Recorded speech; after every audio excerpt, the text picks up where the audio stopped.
بہرحال نماز سفر کی پڑھیں گے، مکہ ہو یا مدینہ، مسافر سفر پڑھے گا۔ 2 شادیاں کی تھی، میرے والد نے فوت ہو گئے، دوسری ماں کی اولاد ہے، ان کا میرے اوپر کیا حق؟ ان کا وہی حق ہے جو سب کا ہے، وہ بھی تمہارے باپ کی اولاد ہے۔ ماں کا فرق ہے نا، باپ تو ایک ہے۔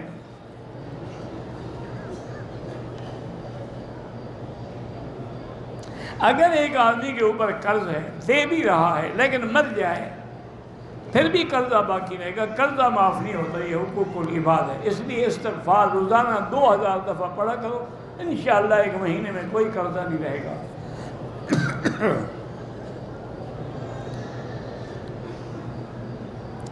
ایک عالم ہے، اس نے مجھے کاروبار کے لیے پیسے دیے تھے، مال پڑا ہوا ہے، ابھی بکا نہیں، وہ پیسے مانگ رہا ہے، وہ مجھے دھمکیاں بھی دیتا ہے، اللہ اس کو ہدایت دے، اس کو کہو مال اٹھا لو، تم خود بیچ لینا، نفع بھی تمہارا۔ 2 آدمی لے کے جاؤ، پیار سے سمجھاؤ۔ شادی شدہ بہن کا وراثت کے علاوہ بھائیوں پہ کوئی حق نہیں، ویسے بھائی اپنی بہن کی مدد کریں تو ان کی مہربانی ہے۔ کوئی شخص عمرہ کرے، طواف صفا کے بعد اگر سر نہ مڈائے، نفلی طواف کرنا چاہے کر سکتا ہے۔ اگر کسی عورت کو حیض آ جائے، صرف ایک داغ چھوٹا سا لگے، پھر نہ آئے تو پھر بھی وہ 1 دن انتظار کرے کہ کہیں آتا تو نہیں ہوں۔ اگر بالکل نہ آئے، تسلی ہو جائے تو پھر غسل کر کے طواف کرے، نماز پڑھے۔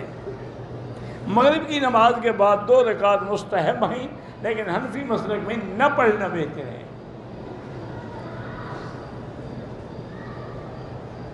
اگر سورج کی مؤکدہ سنتیں نہ پڑھیں اور قرآن پڑھتے رہیں، بالکل سنت مؤکدہ ضروری ہے، تلاوت تو مؤکدہ نہیں ہے، وہ تو کسی وقت بھی ہو سکتی ہے۔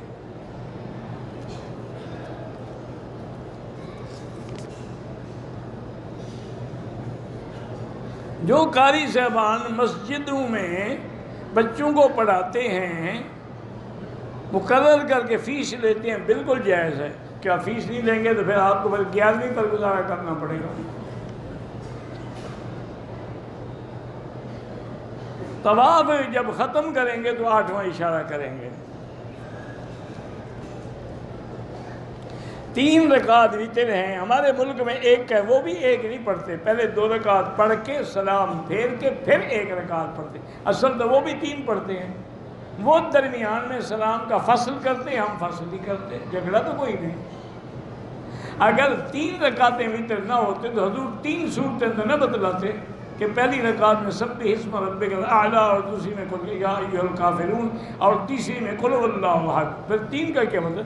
1 صورت بتا دے بس، 1 رکعت ہے، 1 صورت ہے۔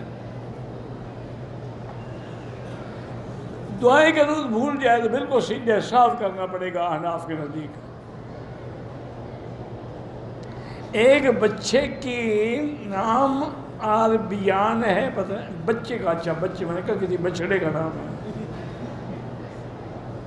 میرے بھائی کا نام عمران ہے، ٹھیک ہے۔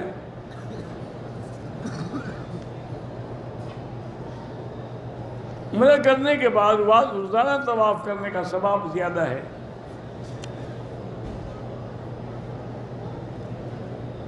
میرے سسر جو ہیں ایک ٹانگ سے بیچارے معذور ہیں، ان کے لیے آپ عمرہ کر سکتے ہیں۔ استنجے کے بعد اگر پیشاب کے قطرے آتے ہیں، انڈر ویئر پہنیں اور ہر نماز کے لیے نیا وضو کریں۔ عورت کے لیے سارے بال پیچھے لے کے 1 پور کے برابر کاٹتے ہیں۔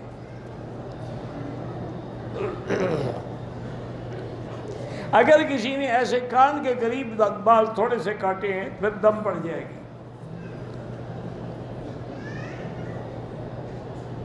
حضرت توسی رحمۃ اللہ علیہ کے ساتھ میرا بڑا تعلق تھا، میرے استاد نہیں تھے لیکن تعلق تھا۔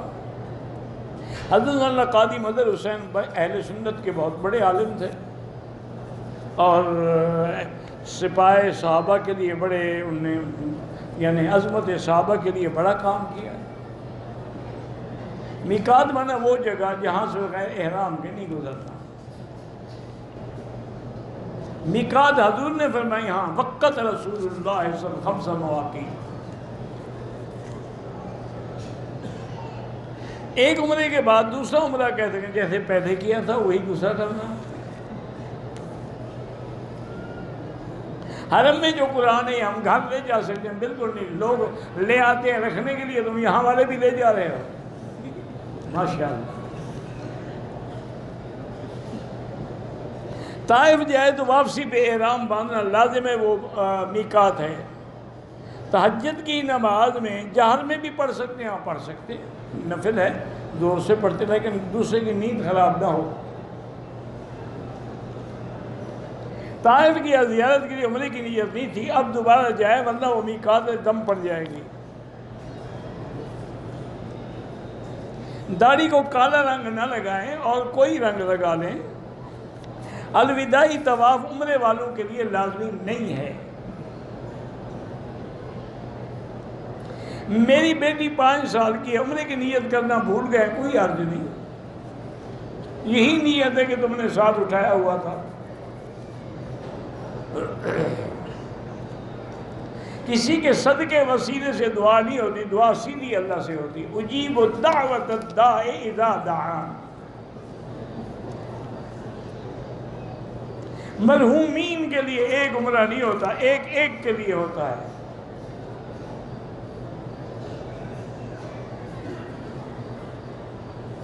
کہتے جی کہ ہم لوگ نوکری پہ نکلے ہوئے ہیں، سال میں ایک دفعہ جانا پڑتا ہے. بہرحال بیوی کا حق ادا کرنے کی کوشش کریں، یا اس کو منگوا لیا یا آپ چلے گئے. زیر ناک بال جو ہیں 40 دن سے زیادہ نہ گزریں، صفائی کیا کریں.